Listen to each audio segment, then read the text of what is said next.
Good evening, I'm Amna Nawaz. And I'm Jeff Bennett. On the NewsHour tonight, the leaders of Russia, China, and North Korea meet in Beijing to strengthen their alliance and showcase their military might.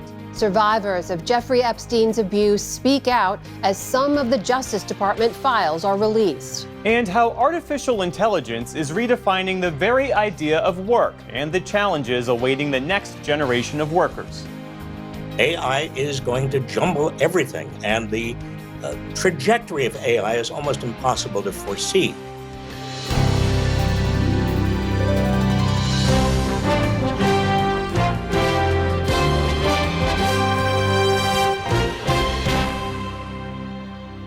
Major funding for the PBS NewsHour has been provided by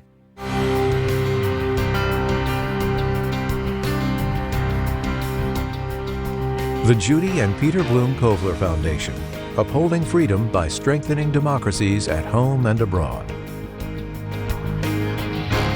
The Ford Foundation, working with visionaries on the front lines of social change worldwide. In 1995, two friends set out to make wireless coverage accessible to all. With no long-term contracts, nationwide coverage, and 100% US-based customer support. Consumer Cellular. Freedom calls. The Walton Family Foundation, working for solutions to protect water during climate change so people and nature can thrive together. Supported by the John D. and Catherine T. MacArthur Foundation, committed to building a more just, verdant, and peaceful world. More information at macfound.org. And with the ongoing support of these institutions. This program was made possible by the contributions to your PBS station from viewers like you. Thank you. Welcome to the NewsHour. An extraordinary display of military might on the streets of central Beijing today as China's president, along with the leaders of Russia and North Korea, marked the 80th anniversary of the defeat of Imperial Japan.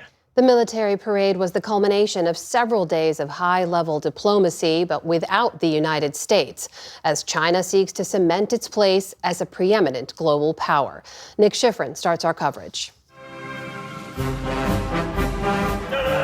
In downtown Beijing, a symphony of sycophancy as Chinese President Xi Jinping encouraged the eager soldiers of the People's Liberation Army.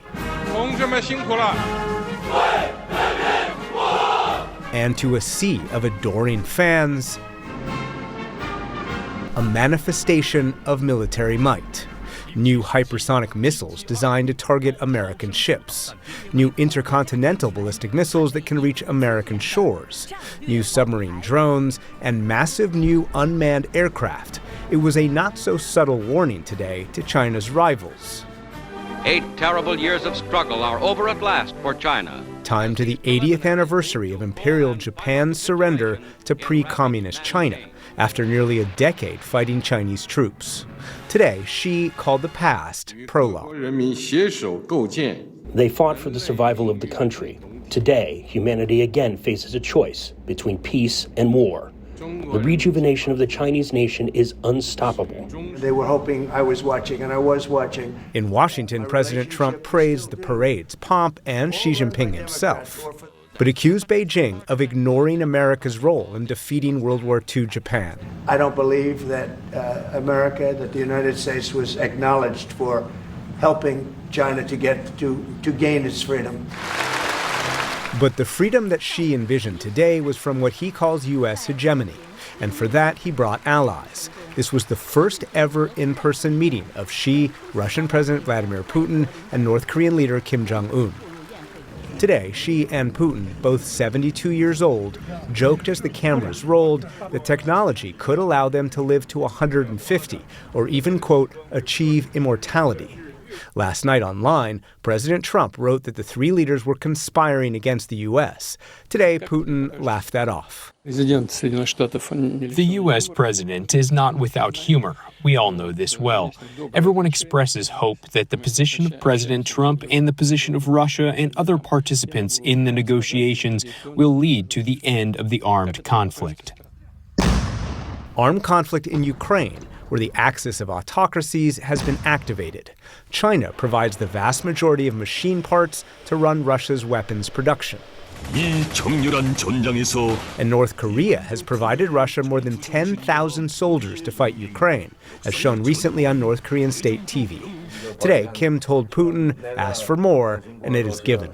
If there's any way we can assist Russia, we will certainly do it as a fraternal duty. We will spare no effort in providing help. And Xi got more help to counter the U.S. earlier this week when he and Putin met Indian Prime Minister Narendra Modi. For years, across 4 presidencies, the U.S. has courted Modi as a counter to China.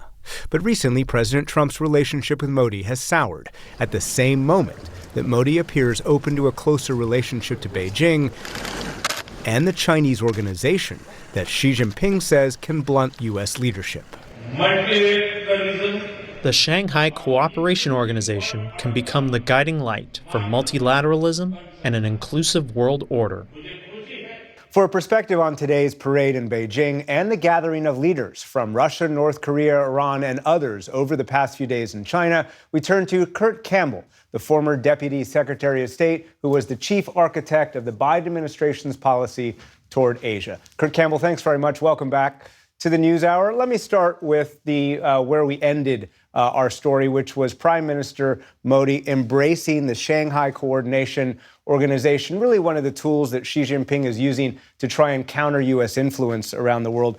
How much of a challenge is it to the U.S. when leaders from all over the world fly to China and embrace that kind of vision? Look, it's a big deal. It's undeniably a major stroke on the part of the Chinese leadership. And it's not just that India and a couple of other states are there, but a number of key countries in the global south, what we would call the swing states of the 21st century, were in attendance as well. I'm most concerned, though, about India. I think all of us who've played a role in building this relationship are in shock and concerned by what we've seen in terms of the substantial degradation in relations in just a couple of weeks. And Modi is sending a very clear message to the United States: I have other options. But there's a lot of history there. There's a lot of water under the bridge, of course. Do you really believe that, as you just suggested, the Trump-Modi relationship is sour just in the last few weeks? Do you really believe that New Delhi would lean toward Beijing in a strategic way moving forward?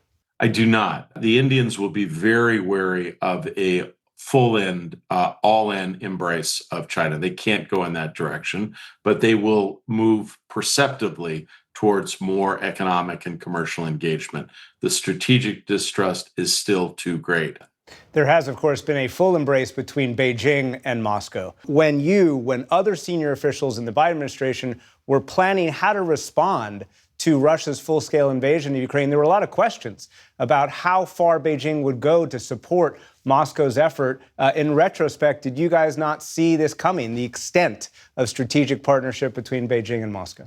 I think many of us were surprised at the depth of the engagement that China has undertaken with respect to its military and other technological support for Russia in its brutal war with Ukraine. I think the Trump administration comes to power, Nick, with a view that somehow they're going to be able to split this alliance that has emerged between Beijing and Moscow. I think that is wrong.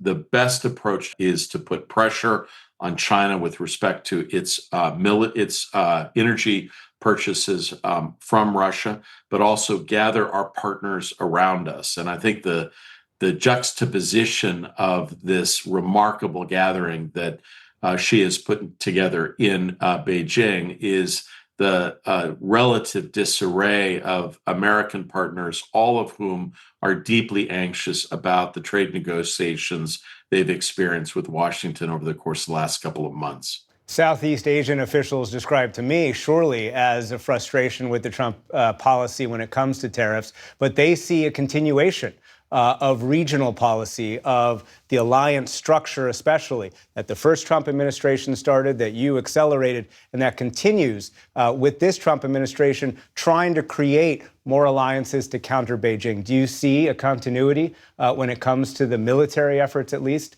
in Asia? I don't. And in fact, I don't see what you described there, Nick, really very much at all. I think what I see is high-level diplomacy between the United States and our key partners like South Korea, Japan, Australia, and others. Most of those discussions are just filled with friction, and there is no real alignment on joint efforts to work together beyond just the narrow military realm. Back to the parade today, Kurt Campbell, we saw a lot of new military hardware. We saw new Chinese missiles designed to counter American ships, new ICBMs, and of course a slew of both aerial and undersea drones. Does that message of deterrence, is that effective? There's nothing really of surprise in terms of what's been rolled out. However, the determination in which it is basically taken through Tiananmen Square, the language that President Xi used about extinguishing threats to China.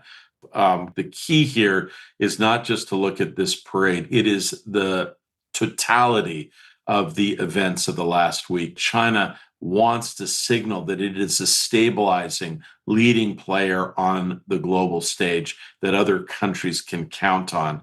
And they're very clearly trying to juxtapose their role with the role that they're describing that the United States as playing: dangerous, provocative, unsettling.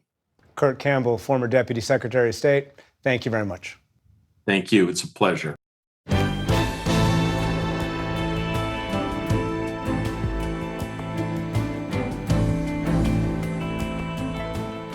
We start the day's other headlines with the Trump administration's ongoing battle with Harvard University. A federal judge has ruled that officials unlawfully terminated about $2.2 billion in research grants amid claims of anti-Semitism on campus. U.S. District Judge Allison Burroughs found that the cuts amounted to illegal retaliation for Harvard's refusal to give in to White House demands over how it operates. It's a major victory for Harvard, which has been working to cut a deal with the Trump administration after months of legal wrangling. President Trump has said previously that his administration would appeal any such rulings from Judge Burroughs. Florida is moving to become the first state to eliminate all vaccine mandates, including those for children to attend school. During a press conference today, State Surgeon General Joseph Ladapo called such requirements immoral and even compared them to a form of slavery. It's unclear how exactly Florida would eliminate the requirements. Some would require action by state lawmakers. Meantime, the governors of California, Oregon, and Washington are forming an alliance to coordinate their immunization policies. They want to provide guidance based on hard data and guard against what they view as political interference in science. It comes as Health Secretary Robert F. Kennedy Jr. moves to undercut long-standing federal guidance on vaccines. Republicans in Congress are welcoming Washington, D.C. Mayor Muriel Bowser's decision to continue collaborating with President Trump's federal forces. Bowser issued an order yesterday to keep an emergency operations center open indefinitely. The move, which the president says is aimed at combating crime, allows local officials to coordinate directly with the federal agencies he has ordered into the city. House Republicans told reporters today that other cities should follow suit. Mayor Bowser, who is a Democrat, as you know, signed an executive order just yesterday welcoming federal law enforcement in D.C. indefinitely. Okay? I hope my Democrat colleagues here will wake up and realize that crime is not a partisan issue. House Democrats, though, say the intervention goes too far and that President Trump's plans to send federal forces to other cities are a mistake. Whether it's Chicago, whether it's Baltimore, D.C., California, or New York, we're not going to watch this wannabe king attempt to occupy democratic cities because he wants to. The National Guard, who is comprised of good, honorable people who are being pulled from their everyday lives, cannot be used as the president's paramilitary force. Today, President Trump floated the idea of sending troops to New Orleans to address crime there. The city is run by a Democratic mayor in an otherwise mostly Trump-supporting state. In Israel, protesters held what they called a day of disruption to voice anger over the call-up of tens of thousands of reservists for the military's offensive in Gaza City.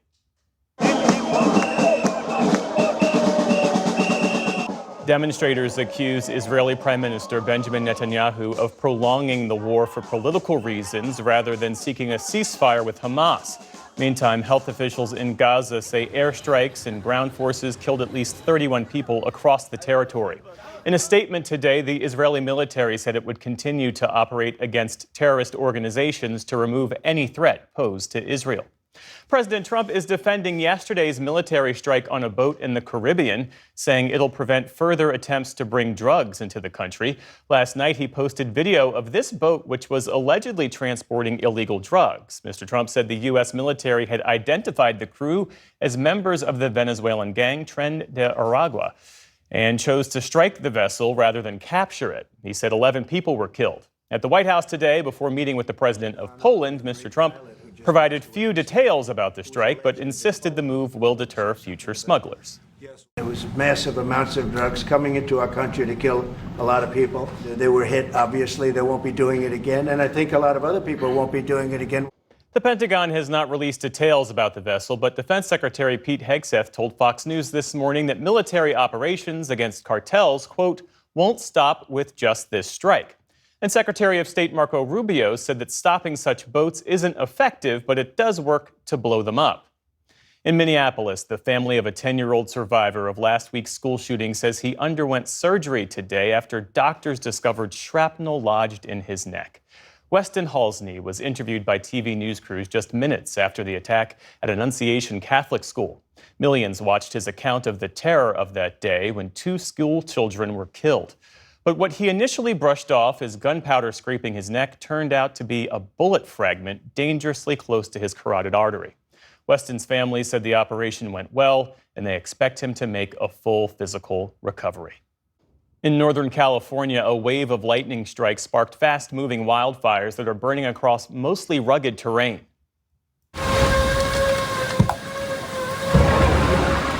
One of the fires burned homes in an historic gold rush town. It's roughly 100 residents were evacuated, and a main highway linking San Francisco to Yosemite National Park was temporarily closed. Authorities say at least 22 fires have burned more than 19 square miles across multiple counties. There have been no reports of injuries so far. On Wall Street today, stocks ended mixed. The Dow Jones Industrial Average slipped around 25 points. The Nasdaq rose more than 200 points on the day. The S&P 500 also ended higher. Still to come on the NewsHour, an appeals court rejects the Trump administration's attempt to use a wartime law to deport migrants. How Bangladesh is coping with rising sea levels. And a new exhibit chronicles the many pets that have occupied the White House. This is the PBS NewsHour from the David M. Rubenstein studio at WETA in Washington and in the West from the Walter Cronkite School of Journalism at Arizona State University. Lawmakers on Capitol Hill today faced renewed pressure to release more information about the federal investigation into the late convicted sex offender Jeffrey Epstein. Women who were sexually abused and trafficked by Epstein spoke publicly, some for the first time, demanding that federal authorities make the federal case files public. President Trump also responded to the demands for more documents. While the women called the push critical, Mr. Trump called it political.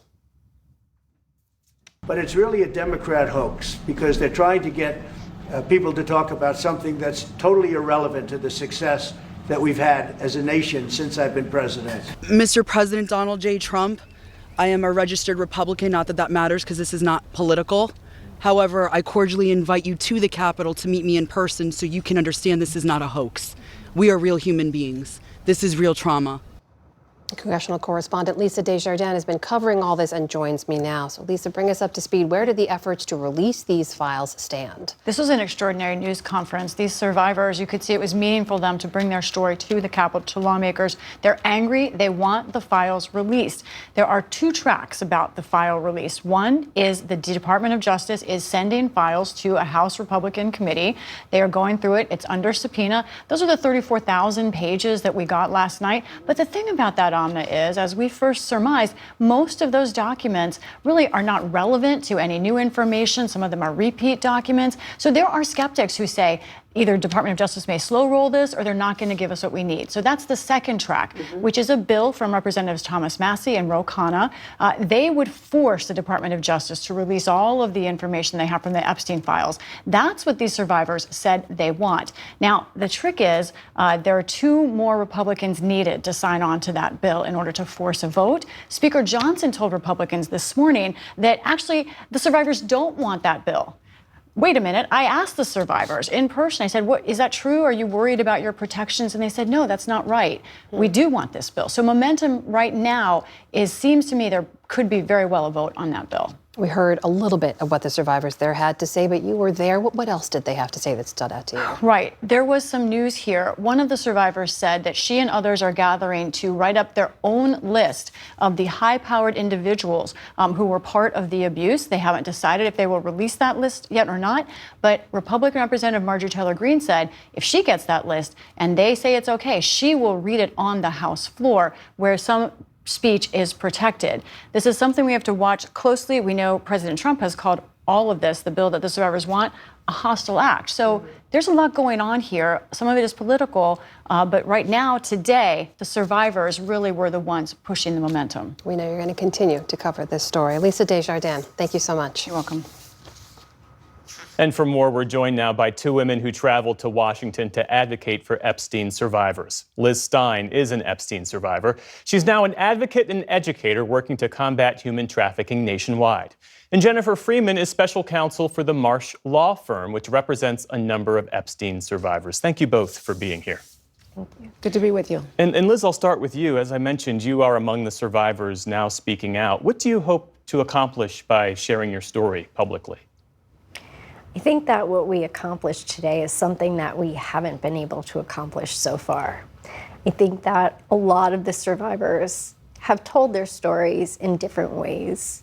And we've been telling our stories all the way back to 1996 when Maria Farmer first reported what was happening with Epstein. So we've been telling our stories for years, but we've been telling them individually.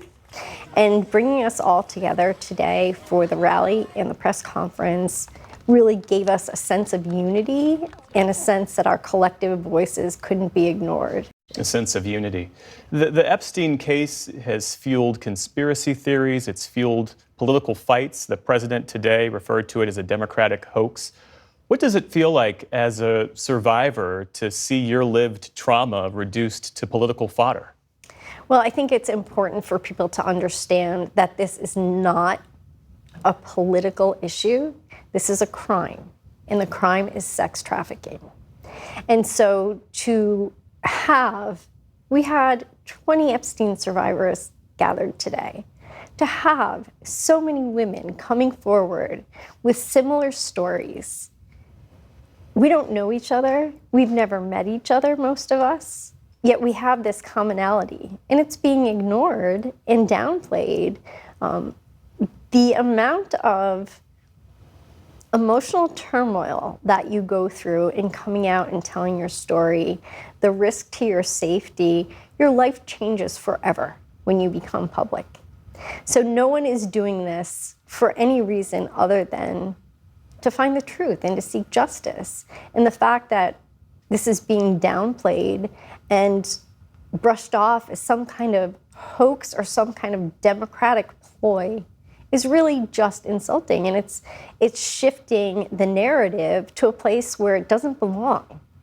Jennifer, Liz mentioned one of your clients, Maria Farmer, who sued the federal government for failing to stop Epstein decades ago. In light of today's advocacy, what concrete actions are you seeking? We are going to press that lawsuit. It's a very important case. It's to hold the government accountable for what they really failed to do. Maria Farmer, the original whistleblower of the Epstein matter, came forward in 1996, as Liz noted, and she went to the FBI. She did what every citizen is supposed to do when a crime is being committed, especially against children, and she reported to the FBI. And what did they do? Absolutely nothing. That's unacceptable. That's clear negligence. Congress last night, as you both well know, released thousands of pages of documents related to the Epstein case. Most of them were already public. There could be more to come. From your perspective, is that enough, or do survivors need something more concrete in order to feel real accountability? We want substantive information released. And what was released last night is a lot of what's already been released, and it's not new information. So I think that what would really impress us would be if we saw some transparency and something more than just a show. Same question. Does it feel like accountability or justice, or is this the beginning of what's really needed? I hope this is the beginning. I hope there is follow-up action. I hope that this is finally going to be taken seriously, beginning with the Epstein File Transparency Act, which is to release the files.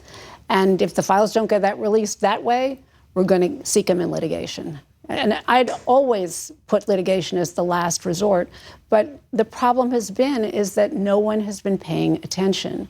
We've done so many different things to try to move this matter forward. I made a FOIA request, several FOIA requests. And in response, what did the government do? They told me they will get back to me no later than November 2027. That's unacceptable. Why do you feel like your requests are being met with that level of obstruction?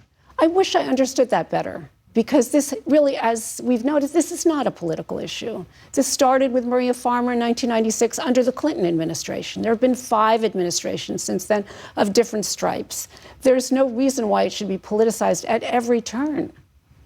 Ghislaine Maxwell, who was convicted of facilitating and participating in Epstein's abuse, is now serving out her sentence in a low-security prison camp. This was after being interviewed by Trump's DOJ. As a survivor of their crimes, how does that strike you? First of all, I think it's an unprecedented move for anyone who is convicted of these charges.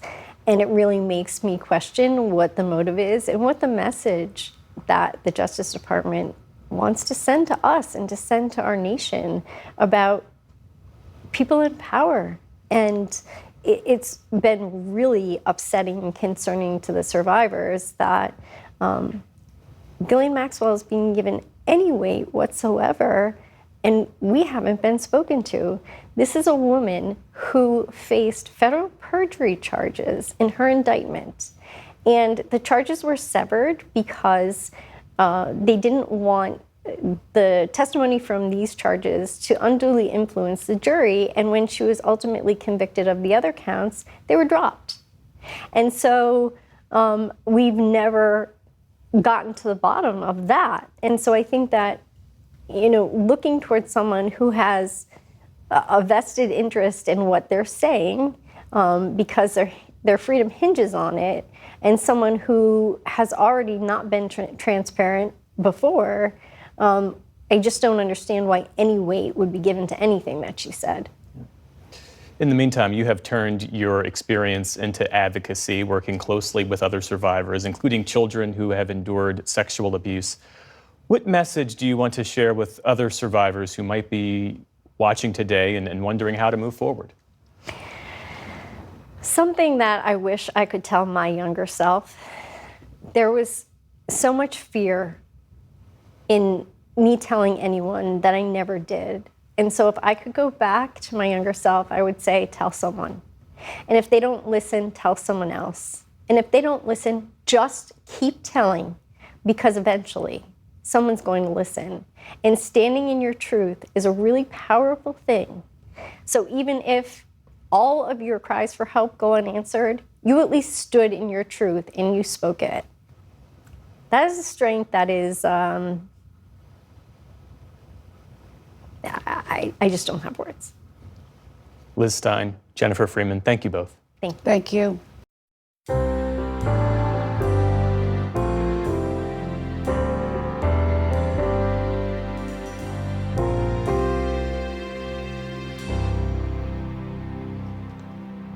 Well, Harvard University won a major legal victory today when a federal judge said the government had broken the law by freezing billions of dollars in research funding. As William Brangham explains, it's one of the latest in a series of court rulings putting the brakes on some administration policies, which are likely headed to the Supreme Court.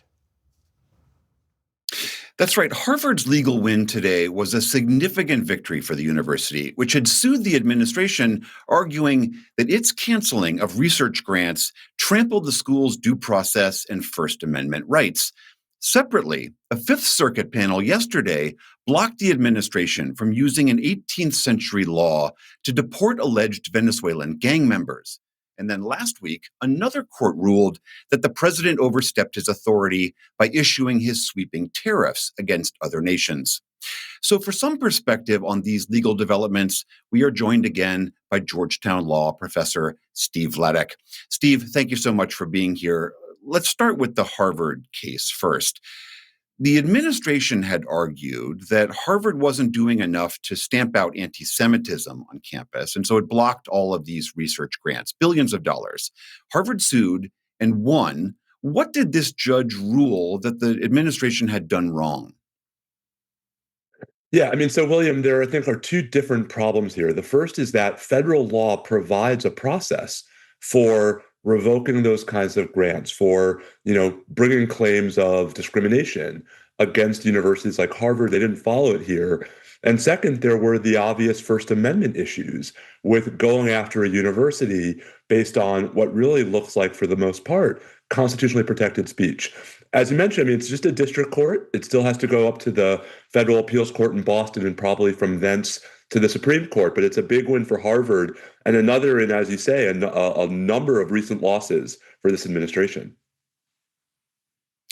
Okay, separately, the Fifth Circuit Court of Appeals, which many people consider one of the most conservative circuits in the country, said that the Trump administration's use of this 18th century law known as the Alien Enemies Act meant that the administration could not be deporting alleged gang members from Venezuela. Again, what did this panel rule in that case? Yeah, so this is a really important ruling from last night. The panel held that we really just aren't being invaded, and we're not subject to what the Alien Enemies Act refers to as a predatory incursion from Tren de Aragua, from the Venezuelan government. William, that's a big deal, not just because of what it means specifically for the president's efforts to use this statute for mass summary removals of Venezuelan migrants. It's a big deal because it suggests that courts, even like the fairly conservative Fifth Circuit, are starting to view with a fair amount of skepticism claims by the president, by this administration, that we're being invaded, that there's an emergency, that conditions on the ground are different from what to all appearances they really are. Separately, on that same front, again, a different case, the president faced another setback on Friday when a federal appeals court ruled that the administration had overstepped its authority when the president issued these sweeping, vast tariffs against many of our trading partners. Again, what did the court say as to why the president did not have that authority? So this was the full federal circuit here in Washington, and by a 7-4 vote, it held that the tariffs that President Trump had imposed, at least many of them, were not authorized by this 1977 statute, the International Economic Emergency Powers Act. William, again, because the court took issue with how the president viewed not just the underlying circumstances, but with how the president interpreted the statute, which doesn't seem to contemplate tariffs at all, let alone tariffs like these. That ruling is at least on hold for the time being, at least until October 14th, but also setting up a major test case for the Supreme Court as recently as in its next term.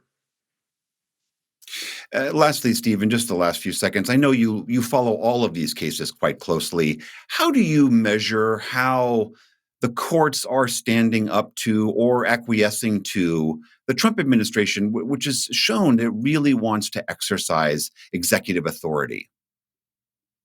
So I think the short version is the courts are pushing back fairly aggressively. They're pushing back on the merits and not just on procedural grounds. And what this is all really setting up, William, is a series of major test cases for the Supreme Court to confront the Trump administration as early as next spring. Steve Vladeck of Georgetown, always great to talk to you. Thanks. Thank you.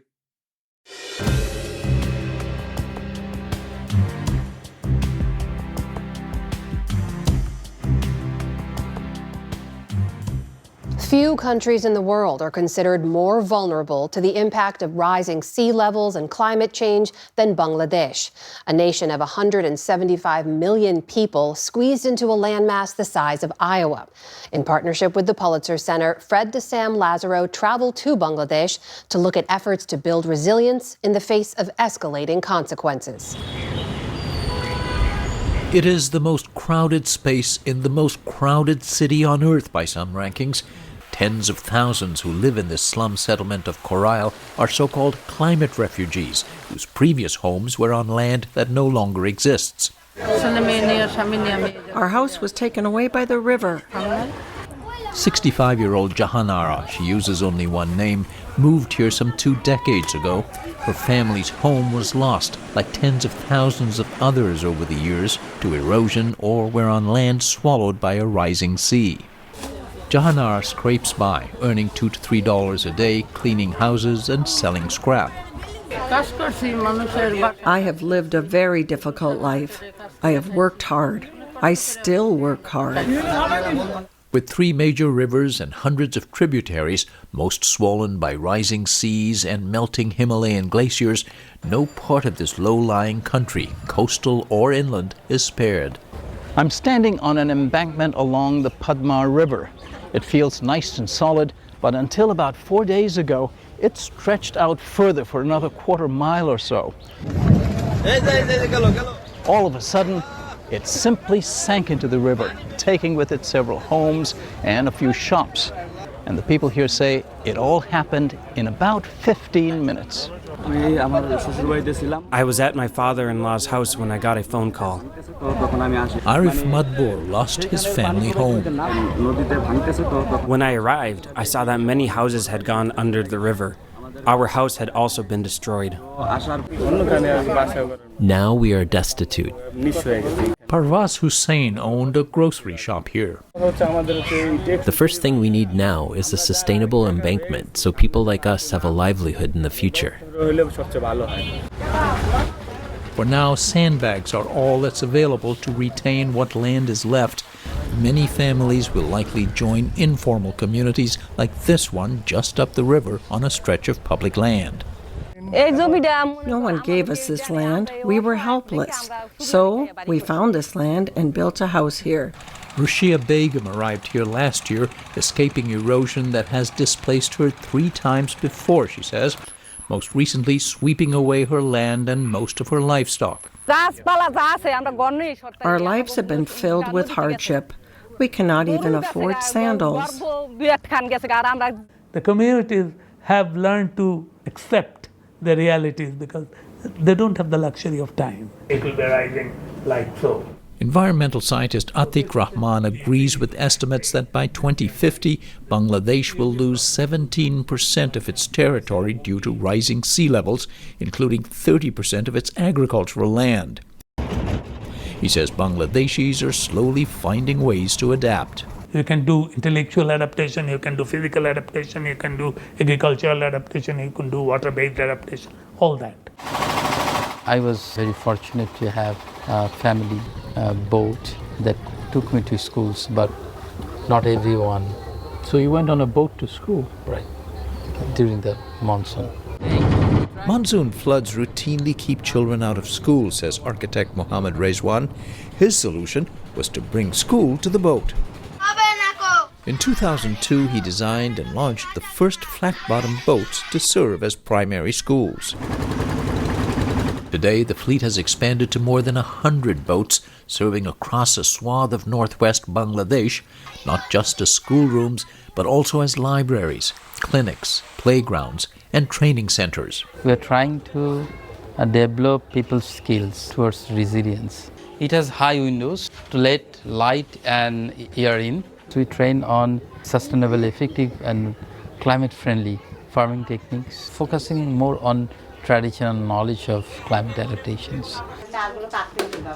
We visited this training session teaching women organic, low-cost methods to protect their crops from pests. I get a good result using this trap to protect my eggplant field.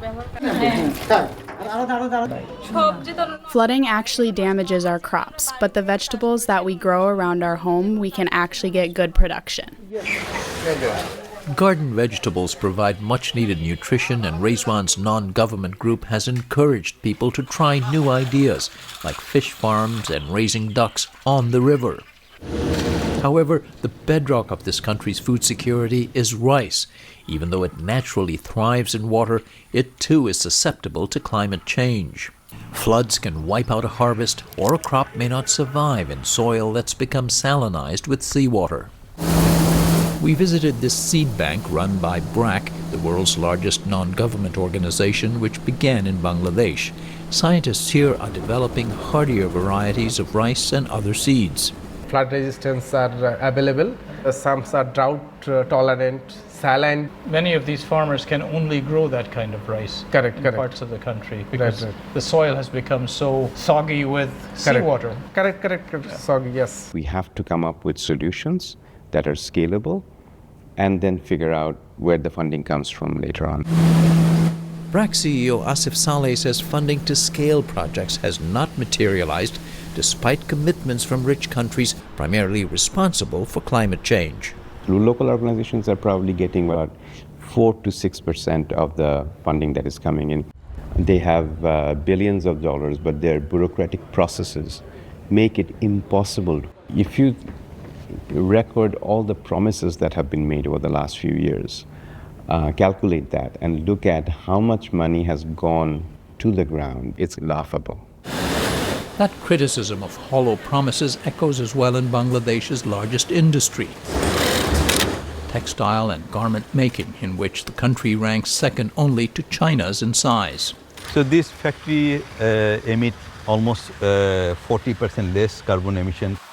David Hasanat's 4 factories are among 258 that have earned the global LEED certification for being energy efficient, using renewables and recycling wherever possible. But Hasanat says there's no incentive for him or any other factory owners to follow suit. Do your brands, do your customers reward you for being energy efficient, for being environmentally sensitive? Answer is no. Definitely. They you don't get paid anymore. No. Most fashion brands and retailers may publicly proclaim their eco-consciousness, he says, but share none of the cost of adaptation. Meanwhile, those most vulnerable must temper their expectations as they try to adapt. The one good thing is we are living on dry land, for now. Down even to what passes for dry land these days, and how long Rushia Begum can remain on it. She'd just been served an eviction notice from the Bangladesh Bridge Authority. The land is needed for a Chinese engineering company, pushing her once again to the edge of despair. If you don't allow me to stay, then I'll have to move. Or, if you want to throw us into the water, you can throw our life into the water. By 2050, it's estimated that climate change will displace another 20 million people in this country. For the PBS NewsHour, I'm Fred Disam Lazaro in the village of Alam Karkandi, Bangladesh. And Fred's reporting is a partnership with the Undertold Stories Project at the University of St. Thomas in Minnesota.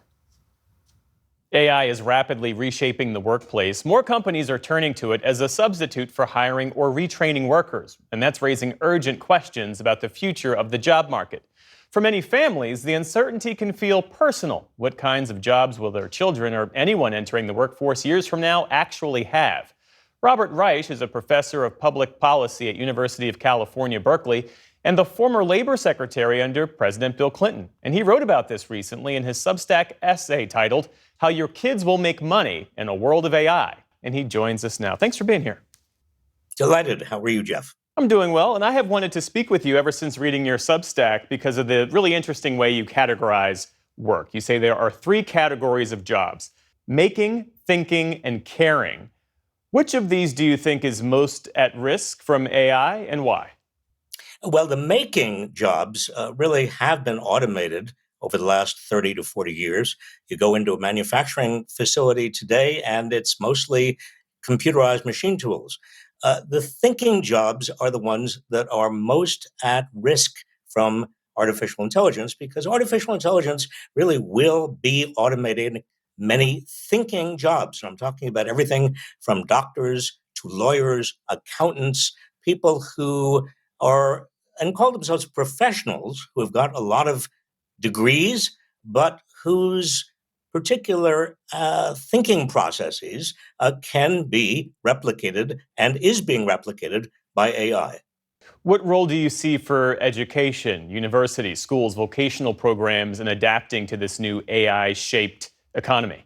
Well, there's certainly going to be jobs in improving AI and in installing and servicing AI. There are going to be a lot of jobs, inevitably important jobs in critical thinking and assessment. But many professional jobs, the kind of jobs that people have spent a lot of money to get professional degrees for, may not be delivering. Even today, a lot of computer engineering jobs have been essentially automated away by AI. So the job market is going to change. Now, the caring jobs, the third category of jobs, the people who provide personal care, whether it's childcare or elder care, nurses, psychotherapists, people who are in the job of, if you will, empathy, their jobs will not easily be replaced by AI, because the essence of caring jobs is humans, human touch, human contact, human caring. AI may pretend and convince some people that there is a human being operating on the other side of the screen, but ultimately, human touch is going to be incredibly important. There was a time, though, when kids who had an aptitude for math or science were encouraged to learn coding. But with AI, to your point, making some of those coding jobs now obsolete, the ground has shifted. So what should parents be prioritizing today to best prepare their kids for the jobs of tomorrow? Well, I think the most important thing is versatility. That is, young people need to be able to learn rapidly, to move from job to job, to not assume that the old career paths are really there any longer. AI is going to jumble everything, and the trajectory of AI is almost impossible to foresee. So versatility, adaptability is going to be very, very important. What about the here and now? I'm hearing stories of recent college graduates who are talented, smart, and qualified, and yet they can't find work. To what degree is AI displacement responsible for that? And what options do they realistically have in navigating it? Well, AI is undoubtedly replacing some jobs right now in computer engineering and in computer sciences. I would not recommend that somebody immediately leap into another graduate degree or a professional degree, becoming a doctor or a lawyer or an accountant or anything else. I think the most important thing is for people to really understand from the inside what it is that customers, clients, people actually need, and be able to empathize with individuals. Again, the essence of caring jobs is empathy. And I don't believe that we're ever going to get to a point, at least in our lifetimes, where AI can replicate caring and empathy. Is there a policy prescription for this that would help alleviate some of the job market challenges on the horizon? Inevitably, I think that universal basic income is going to become more popular, because the caring jobs of the future that are going to dominate the future, given AI's tendency to automate so many professional jobs, those caring jobs are not going to be paying all that much. They don't pay that much today. And so the notion of a universal basic income that is gaining ground in many countries and has shown some promise in the United States may actually be a major policy in the future. In your new book, Coming Up Short, you argue that the baby boomer generation squandered much of the prosperity it inherited. Given that history, How do you see today's generation navigating the rise and the promise of AI? Is there a risk that they repeat some of the same mistakes and come up short in their own way? How can they best leverage the advances of this incredible technology? Well, there is obviously risk of them coming up short as well. But I have enormous faith, Jeff, in the young people today. I have been teaching for 44 years. My most recent students and the generation of students I've taught over the last 4 or 5 years, they are more dedicated and committed to a better world. They are more willing to make the sacrifices that are necessary to achieve that better world and are more critically thoughtful. They are not cynical, but they are at least realistic about the future than any generation I've dealt with before. Robert Reich, always a pleasure to speak with you. Thank you for your time. Thank you, Jeff.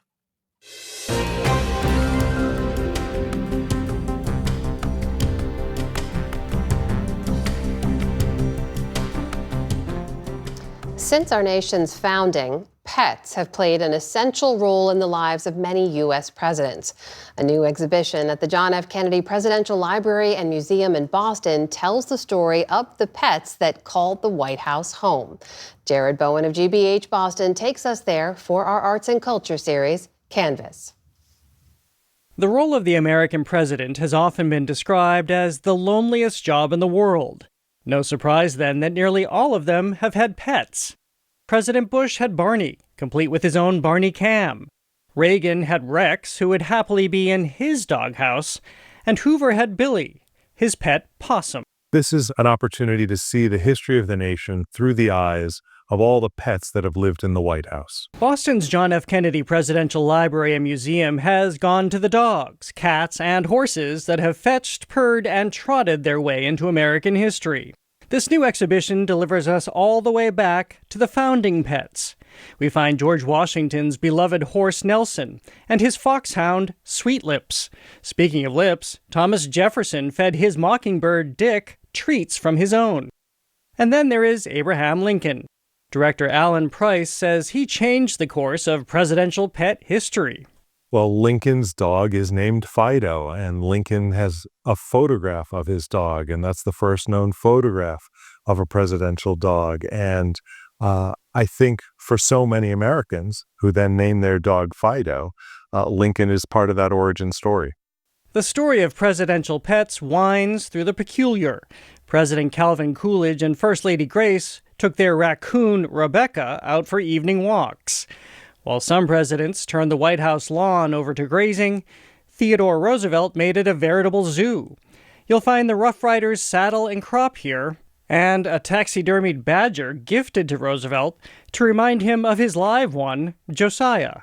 The menagerie is extraordinary. The one-legged rooster, a snake, the sons taking Algonquin, the pony, in the elevator up to their brother who had measles. Where Teddy's pets were Washington fodder for amusement, his distant cousin Franklin saw opportunity for politicking. His Scottish Terrier, Fala, was a constant companion.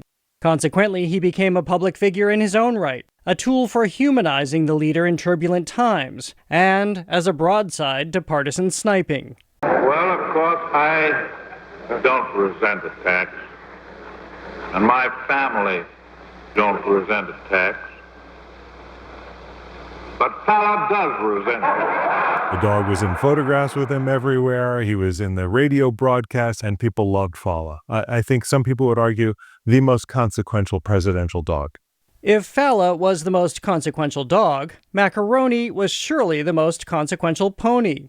The Kennedy White House, like the Theodore Roosevelt one before it, was remarkable for both its young children and the pets that came with them. The president kept dog treats in the Resolute desk, fan mail poured in, and press coverage was rampant, especially regarding daughter Caroline and Macaroni. Her tack, her riding gear as a gift from the King of Morocco, whether it was at Camp David or elsewhere, she was famously photographed on it. When socks was really popular in the Clintons, there was a moment for cats that we had not seen prior. And so the influence is really incredible. Mike Kiley leads animal protection at the Massachusetts Society for the Prevention of Cruelty to Animals, Angel. As presidential pets go, he says, so goes the nation. The The Clintons' cat Socks, with all his antics and merch, led to increased adoption for black and white cats. The Obama's dog Bo resulted in this likeness made from pipe cleaners gifted to the president, and in an uptick in the adoption of Portuguese water dogs. And Kylie says animals are a softer, gentler way into presidents plagued by divisive politics. Yeah, I think it just helps us recognize that they are humans. We put them on this pedestal, but they have vulnerabilities and silliness and, probably let their children name their pets to their regret. And I think it does really connect us in a way that even if we don't agree with each other, we can agree on this and we can find common ground. After all, even the towering, imposing Lyndon Baines Johnson, an attack dog relentless in passing the Civil Rights Act, could be reduced to a puddle by his own dog, Yuki, as we hear here. Come on, sing for me.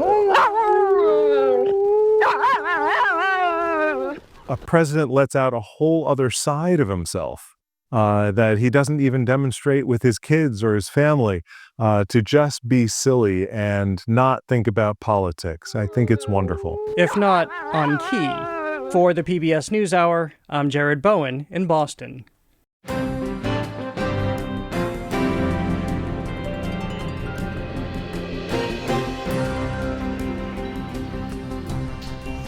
And that is the NewsHour for tonight. I'm Amna Nawaz. And I'm Jeff Bennett. For all of us here at the PBS NewsHour, thanks for spending part of your evening with us. Major funding for the PBS NewsHour has been provided by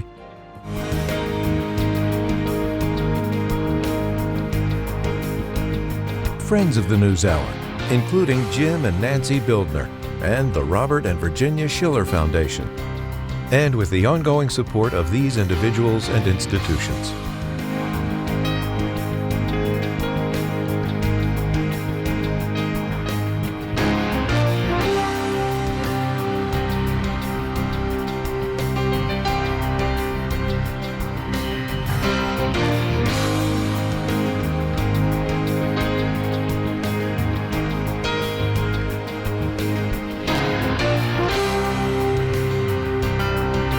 This program was made possible by the contributions to your PBS station from viewers like you.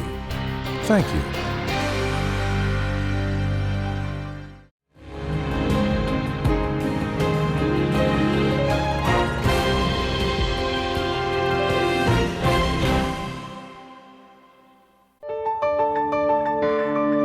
You're watching PBS.